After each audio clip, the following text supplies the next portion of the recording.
at the same time. And I wondered if a missionary stood on one of the hills in St. Joe 175 years ago and looked across the valley and looked across the Missouri River and had compassion for the people. You have to wonder if he didn't even weep at times for the people that needed the gospel of Jesus Christ somehow. They got into his belly that they should be a society here. Amen? Amen. And that society should spread scriptural holiness across these parts that were known as St. Joe at the time. So when I was growing up in Great Missouri, which is south of Kansas City, about an hour, about every 6 weeks, maybe you had this experience or so. I was the oldest of 3 boys. Any oldest children here? Raise your hand. It's okay. I won't hurt you. Raise your hand. Let me pray for you, okay?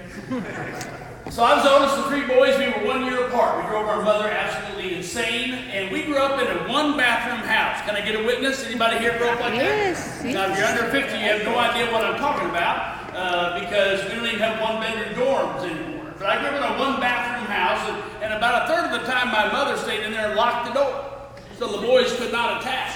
And that's where she read her upper room. That was her chapel, along with her bed. Well, outside of the bathroom, by the way, there was a little linen closet that had a door on it that might have been this wide, maybe. And maybe your house had it. And inside that, there was just all kinds of stuff. It was just stuff too full because we had more children and family than we had house.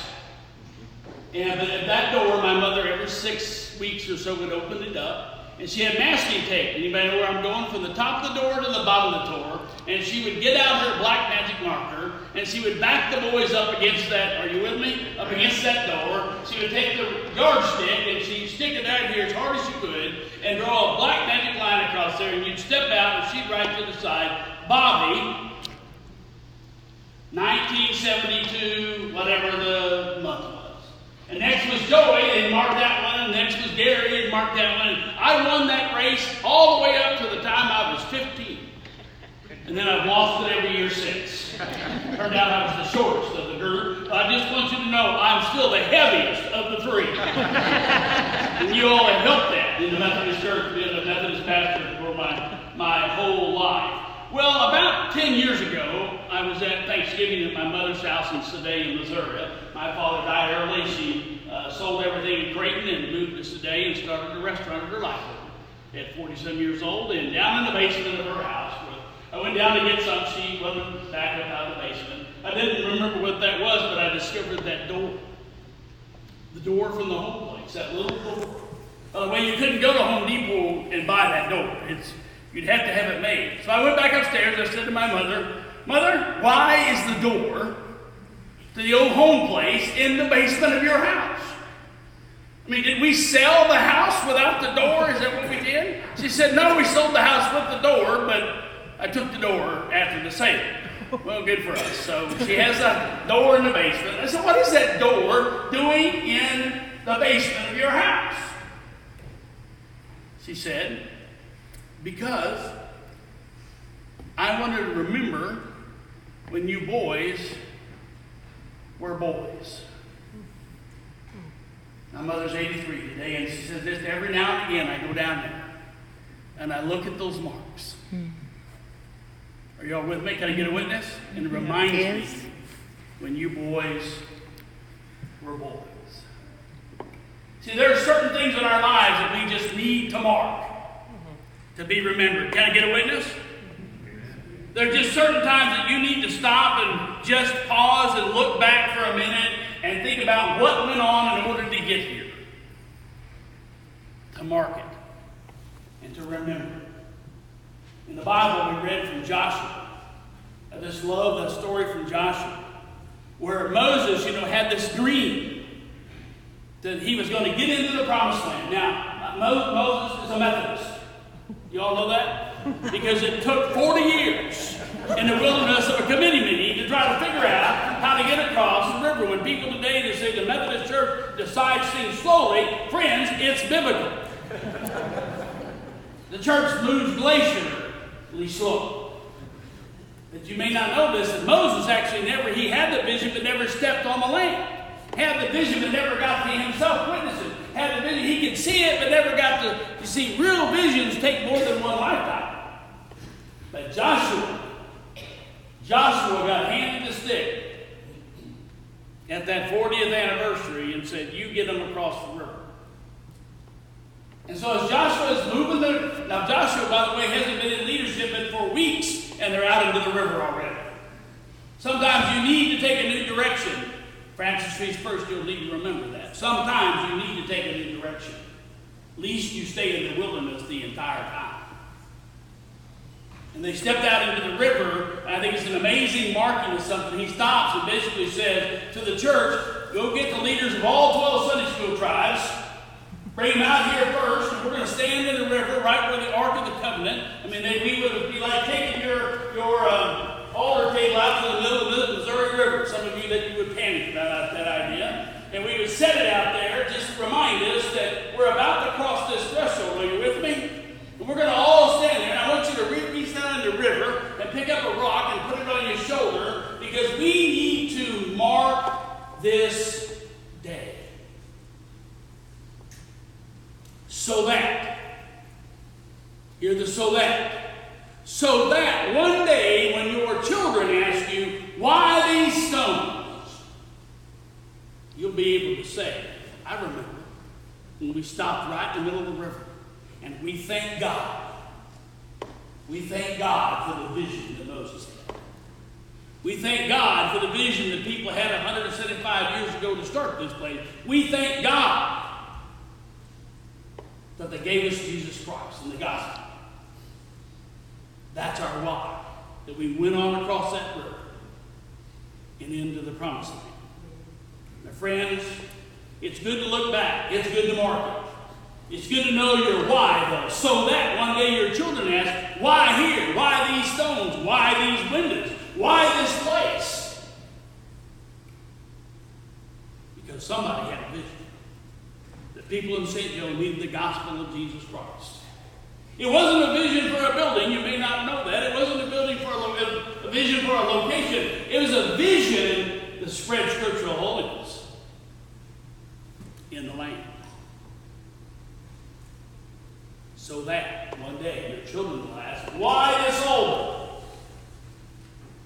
Why these windows? Why this place?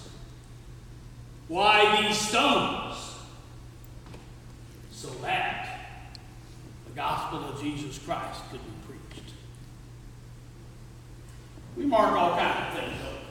We really do. We mark birthdays, anniversaries. You better mark them or you get in all kinds of trouble at my house. This is my 40th anniversary of my life, and with my wife. I got married 2 days from my birthday, thinking that would help me remember the date, and it's worked every year but one along the way. So it's fairly successful. We mark all kinds of things that are important in our life. We mark special days like 4th of July and Memorial Day and Labor Day and 9/11. In my family, Pearl Harbor's a big day because Susan's dad, who died a year ago at 99 and a half, went down in Pearl Harbor in the Tennessee. He was trapped for 3 days. So they cut him out. Trust me, we didn't miss that day in their house, because that was the day he lived or died. See, we mark special days. You have days in your head right now, things that happen in events that you don't even have to share, they just are. You remember where you were, what time it was, and what was going on. Can I get a witness? Mm-hmm. You're thinking of it right now, I would guess. In the Old Testament, the way you mark something was to stop, like they did in Joshua, and build an altar. 62 different times they stopped and marked the progress to the people of the Lord as they move forward. But the remarkable thing about stopping and marking things is you can't just stay there. You can't just linger. I mean, if Jesus had just lingered on Mount of Olives in his prayer and his worry for the people and never made the trip down through the Kidron Valley and over to the gates of the city and into the city, we wouldn't be standing here today. Had he just stood there on the Mount of Olives, which was already a special religious place. He could have just stayed. Jesus marched forward into Palm Passion Sunday. Jesus could have just stayed on the parade. That would have been the fun thing to do, right? Let's just do the fun stuff. But he made a crucial mistake, if it's a mistake, and went over to the trustee meeting at the church. It says he entered the temple that day and they were having a rummage sale. And he doesn't do too well with rummage sales. And he turned to you all a little story. He just read it. He turns the tables. We forget about this happened. This is what sets off Holy Week.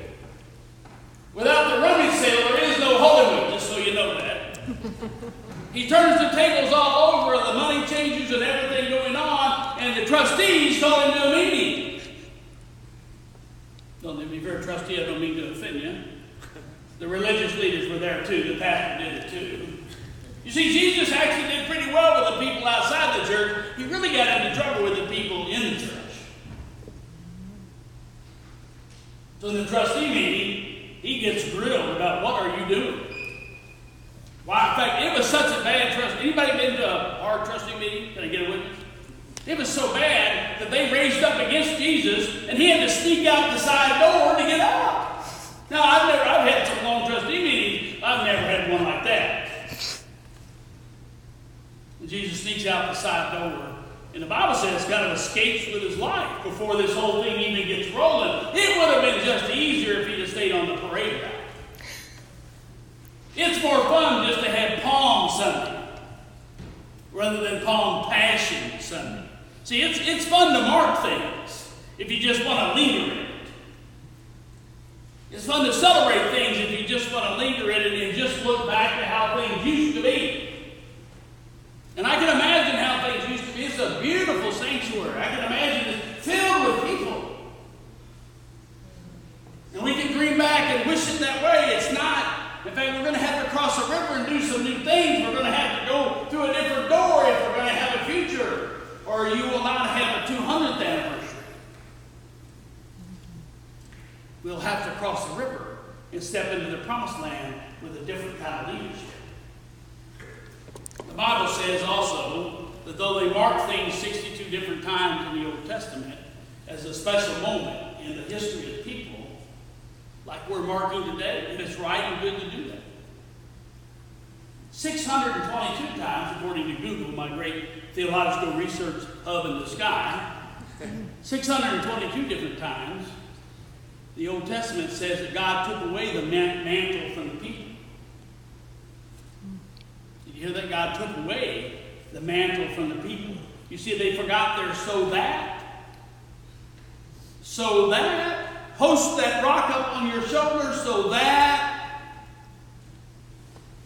Proverbs 29, maybe you know this verse. Where there is no vision, you know it? The people. You all, is this the Presbyterian church? Look like you're just sitting there. I love Presbyterians, but we're Methodists. So that. Talk to me. Come on. I'm standing between you and lunch. So I can smell it. So I'm still here. What is it? So you would not perish. Say it like you mean it. So you would not perish. So you would not perish. See, if there's no vision for the future, the people will perish, the Bible says. I love the way the Message Bible says it. It says it like this. When people can't see what God is doing, when people cannot see what God is doing, they stumble all over themselves. Friends, look at America today, look at our churches, look at the Methodist Church at the moment, and we are stumbling all over ourselves. Because the Bible says people cannot see what God's doing. It goes on to say, but when they attend to what God reveals, they are blessed. When they attend to what God is revealing, they are blessed. What is God revealing here?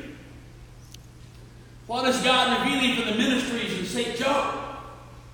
What is God doing? I drove around this morning for about 30 minutes just to see if there are still people in town.